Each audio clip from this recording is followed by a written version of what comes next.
Shoalhaven, where the council's in the news again.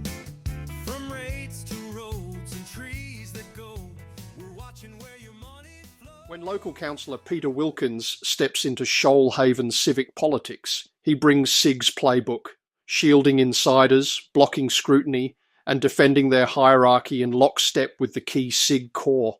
But is that loyalty about council or protecting the SIG party?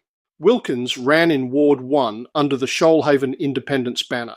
He was promoted as a fiscal saviour, blaming rapid growth and shrinking road budgets for a budget black hole. He pitched himself as the fresh face Shoalhaven needed to rebalance the ledger. Wilkins was praised by Gareth Ward, the scandal-plagued independent MP and now a convicted and imprisoned serial sexual abuser. At the campaign opening for SIG, Ward called Wilkins a breath of fresh air and one of only 2 ABC broadcasters he listened to. In hindsight, not a great start to a career in the city when your cheerleader ends up in prison as a rapist. Yet beneath that veneer lies a consistent pattern of supporting opaque decision-making, backing up the other core members Patricia White, party official Lou Casmiri and the grand old master of hollow theatrics, Bob Proudfoot. When CEO Robyn Stevens resigned abruptly as CEO in November 2024 amid Shoalhaven Council's escalating financial crisis, Peter Wilkins played a pivotal role behind the scenes. As reported, SIG leadership, including Wilkins, had ambushed Stevens, demanding her departure because her proposed restructure did not go far enough. The coven of hate being put out via the Facebook group run by Kemp was baying for the dismissal of Ms. Stevens, seen as some incarnate devil put in place by the Greens. Wilkins later described the council as bleeding money and called Stevens's plan inadequate for reversing the financial disaster.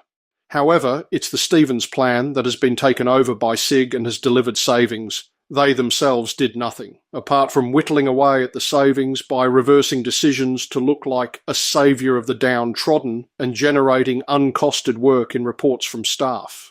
Stevens' exit followed a failed restructure and months of tension with SIG councillors who blocked her proposed directorate changes, ultimately insulating James Ruprai, whom they elevated to acting CEO immediately afterward. Liza Butler, the New South Wales member for South Coast, responded in Parliament by demanding an official investigation into the council's handling of the CEO matter. She wrote to the Minister for Local Government urging the Office of Local Government to step in and provide clarity to ratepayers, saying they deserved to know what had really occurred and why Stevens was pushed out under murky circumstances. Since assuming majority control, SIG, with Wilkins as a key figure, has helped the SIG bloc stack planning committees and resisted transparency. GIPA requests remain heavily redacted, public concerns dismissed, a 300-person petition calling on Patricia to cut her use of allowances was thrown out after another unhinged rant from Kemp. Despite claiming accountability, SIG maintains secrecy at every level. SIG campaigned on fixing roads and lowering rates, while then increasing rates by 12% and large increases in fees. Wilkins said infrastructure spending had been diabolical, yet as SIG took charge, street repairs stagnated and the MRF project blew out. Ratepayers paid the bill while SIG committees churned out more reports than road fixes.